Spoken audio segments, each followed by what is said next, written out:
Este es el canal de la libertad, el de la justicia y la paz de nuestro pueblo, la señal de las leyes y la transparencia, ventana de la verdad, por la Venezuela que todos queremos, Capitolio TV. Señor presidente o vicepresidente, señora vicepresidente, colegas, hoy estamos acá para discutir o para comentar el decreto de emergencia económica emitido por el presidente de la República ayer en unas sucesivas prórrogas. La pregunta es muy sencilla. ¿Para qué nos ha servido el decreto de emergencia económica? El decreto de emergencia económica ha servido para una sola cosa, y es para profundizar la crisis económica que hoy sufre Venezuela. Para eso es lo único que ha servido el decreto de emergencia económica. Ustedes se recuerdan cuando vinieron acá y nos hablaron de los 15 motores del decreto. ¿Dónde están los 15 motores? Los motores están fundidos y la economía está paralizada. Pero es que además hay un factor que los venezolanos todavía no hemos ponderado adecuadamente, que ha venido sucediendo a raíz de la vigencia del decreto económico, de emergencia económica, que es la caída sistemática y sostenida de la producción petrolera, hecho que nosotros todavía no hemos valorado en la magnitud que se refiere y que la importancia que eso tiene.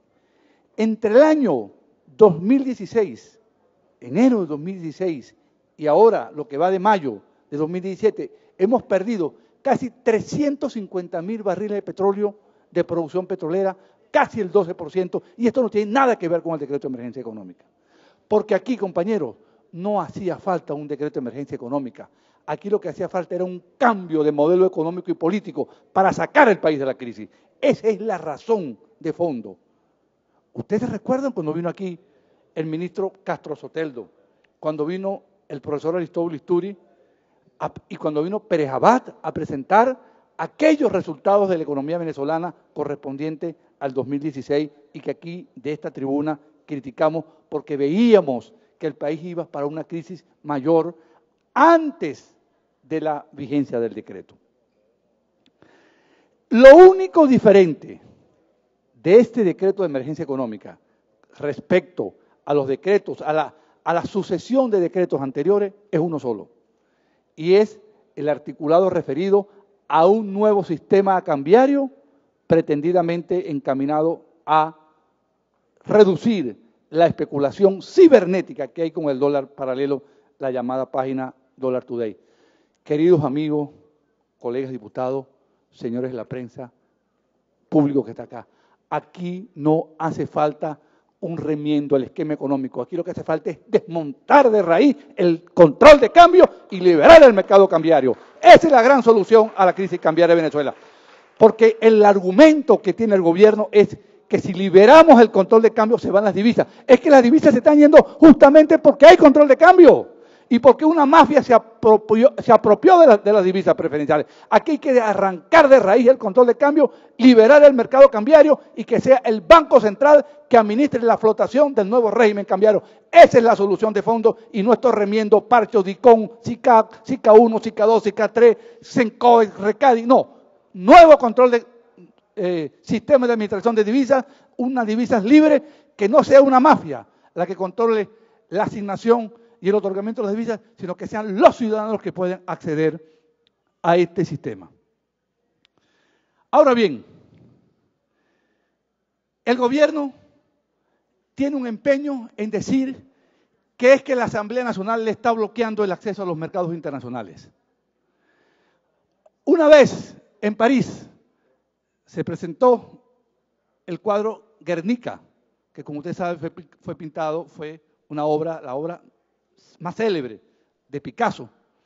Y estaba en ese cuadro, en esa presentación del cuadro en la Embajada de España en París, estaba Picasso, el embajador francés y el embajador alemán. Ustedes, los que han visto el cuadro, saben que es unos caballos alocados corriendo por el bombardeo del pueblo de Guernica, un pueblo del País Vasco, por parte de las tropas alemanas. Y dice el embajador alemán, ¿qué cuadro tan feo este cuadro del Guernica? Y le responde Picasso, es que esto no lo pinté yo, Esto lo pintaron ustedes cuando bombardearon Alemania. El gobierno se ahorcó financieramente cuando no trajo aquí la ley de presupuesto y la ley de endeudamiento y hoy está pagando las consecuencias. No es la Asamblea Nacional que está trancando el crédito interno. Es el propio gobierno que lo hizo cuando no vino aquí y consignó ni la ley de presupuesto ni la ley de endeudamiento. Y hoy está el país huérfano de dos leyes fundamentales. La ley de ingresos y gastos, que es el presupuesto, y la ley de financiamiento que le permite acceder al financiamiento externo para cubrir esta gran brecha externa que hoy tiene el país. Entonces no fue la Asamblea, fue el propio gobierno que hizo, que se asfixió financieramente y ahora quiere andar buscando a Julio Borges y a mí como culpable y a otros colegas de las propias ineficiencias de un gobierno al que le dijimos, traigan el presupuesto para aprobárselo aquí, porque preveíamos lo que iba a venir en el país, con un precio petrolero cayendo. Y fíjense ustedes los errores del gobierno, la caída de la producción petrolera.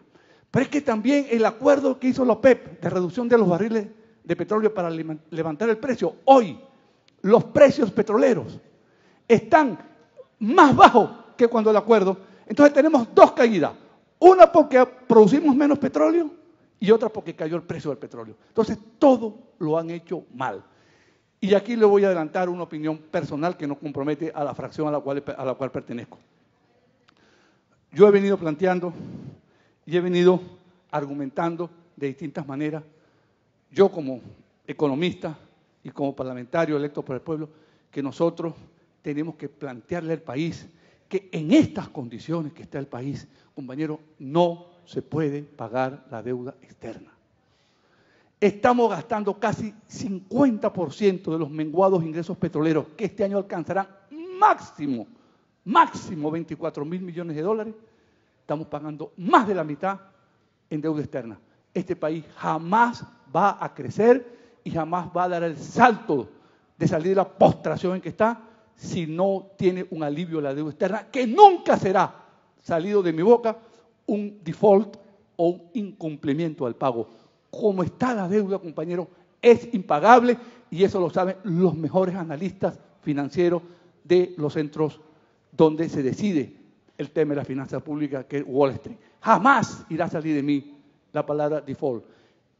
Lo que corresponde en este momento menguado del país es que esta Asamblea y el país entren en un nuevo esquema económico, en un nuevo modelo económico que le abra las puertas a un refinanciamiento y que nos presentemos ante los organismos financieros internacionales con un plan macroeconómico distinto y que con ese plan macroeconómico distinto, aquellos que le puedan prestar el país digan, vale la pena a un país con las mayores reservas petroleras del mundo occidental extenderle el plazo de pago de la deuda, hacerle una reducción de esa deuda y rebajarle las tasas de interés, que son las más altas del mundo.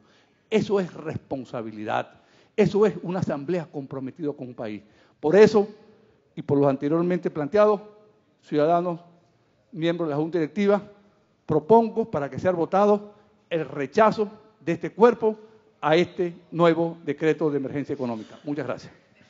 De emergencia económica. Muchísimas gracias, diputado José Guerra. Este es el canal de la libertad, el de la justicia y la paz de nuestro pueblo, la señal de las leyes y la transparencia.